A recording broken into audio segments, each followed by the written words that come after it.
తిరుమల పరమ పవిత్ర పుణ్యక్షేత్రం. అలాంటి దేవదేవుడి సన్నిధిని రాజకీయాలకు వేదికగా మార్చిన ఘనత ఒక్క చంద్రబాబుకు మాత్రమే దక్కుతుంది. అర్హత లేని వ్యక్తులను కొండపై కూర్చోబెట్టి వారికి పగ్గాలు అప్పగించినప్పటి నుంచే అరిష్టాలు అపచారాలు మొదలయ్యాయి. ఇప్పటికే అవి కొనసాగుతూనే ఉన్నాయి. రాజకీయ లబ్ధి కోసం లడ్డూల్లో జంతువుల కొవ్వు అంటూ ఆరోపణలు చేయటం మొదలుకొని తొక్కిసలాటలో భక్తుల మృతి వరకు ఎన్నడూ లేని విధంగా దుర్ఘటనలు అరిష్టాలు జరుగుతూనే ఉన్నాయి. వీటిని ఎవరైనా ప్రశ్నించినా నిలదీసినా సామాన్య భక్తులకు మద్దతుగా మాట్లాడిన TTD chairman Shri Shri Shri B R Naidu గారికి కోపం వచ్చేస్తుంది. నన్నే ప్రశ్నిస్తారా అంటూ లీగల్ నోటీసులు పంపించేస్తారు. ఇంతకీ తిరుమల కొండపై ఏం జరుగుతోంది? తిరుమలలో వరుసగా జరుగుతున్న అపచారాలకు బిఆర్ నాయుడు కారణం కాదా? ఆయనకు టీటీడీ చైర్మన్గా కొనసాగే అర్హత ఉందా? ఎవరి హయాంలో తిరుమలలో ధర్మ సంరక్షణ జరిగింది? తేల్చేద్దాం గన్ షాట్గా. ఇక సెకండ్ టాపిక్, అతనొక రౌడీ షీటర్, సంఘ విద్రోహ శక్తి, జీవిత ఖైదీ, 4.5 ఏళ్లు జైలు నుంచి తప్పించుకున్న కరుడు గట్టిన నేరస్తుడు. అలాంటి వ్యక్తికి ఎవరైనా పెరోల్ ఇస్తారా? పెరోల్ కోసం ఎమ్మెల్యేలు పైరవిలు చేస్తారా? సిఫార్సు లేఖలు ఇస్తారా?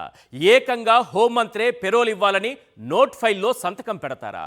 ఆ ఎమ్మెల్యేలు పైరవి చేసి సిఫార్సు లేఖలు ఇస్తే ఈ హోంమంత్రి గారు సంతకం పెట్టారు. కానీ ఇదంతా బయటకు రాకుండా జాగ్రత్త పడ్డారు. కానీ ఆ రాసలీల ఖైదీ ఆసుపత్రి వీడియోలు వైరల్ కావడంతో వ్యవహారం బట్టబయలైంది. ఆగమేఘాల మీద పెరోల్ రద్దు చేశారు. పెరోల్ పర్మిషన్ జీవోను రహస్యంగా ఉంచారు. పెరోల్ రద్దు ఉత్తర్వులు మాత్రం ఓపెన్గా పెట్టారు.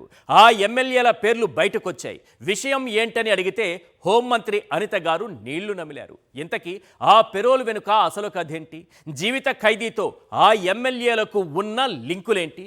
ఈ పెరోల్ కోసం ఎన్ని కోట్లకు డీల్ కుదిరింది? తేల్చేద్దాం గన్ షాట్గా. ఇక థర్డ్ టాపిక్, చంద్రబాబుకు సొంత పత్రికలు సొంత ఛానళ్లు లేవన్నమాట నిజమే కానీ అంతకన్నా బలంగా బాకా ఊదే పత్రికలు ఛానళ్లు ఉన్నమాట అంతకన్నా నిజం. అధికారంలో ఉన్నప్పుడు ఆయా పత్రికలకు ఛానళ్లకు మేలు చేకూర్చి తనకు బాకా ఊదించుకోవడమే బాబుగారి టాలెంట్. ఇప్పుడు ఆంధ్రజ్యోతి వంతు వచ్చింది. ఆప్తమిత్రుడైన రాధాకృష్ణకు అప్పనంగా భూ సంతర్పణ చేసే సమయం వచ్చింది. అందుకే గుట్టు చప్పుడు కాకుండా విశాఖలో ఆంధ్రజ్యోతికి భూములు కేటాయించేందుకు బాబు గ్రీన్ సిగ్నల్ ఇచ్చేశారు.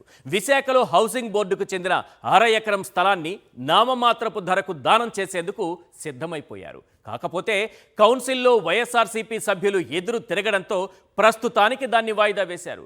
ఇంతకీ విశాఖను హోల్సేల్గా అమ్మేయడానికి సిద్ధమయ్యారా? తనకు బాకా ఊదే పత్రికలకు భూ సంతర్పణ వెట్ప్రోకో కాదా?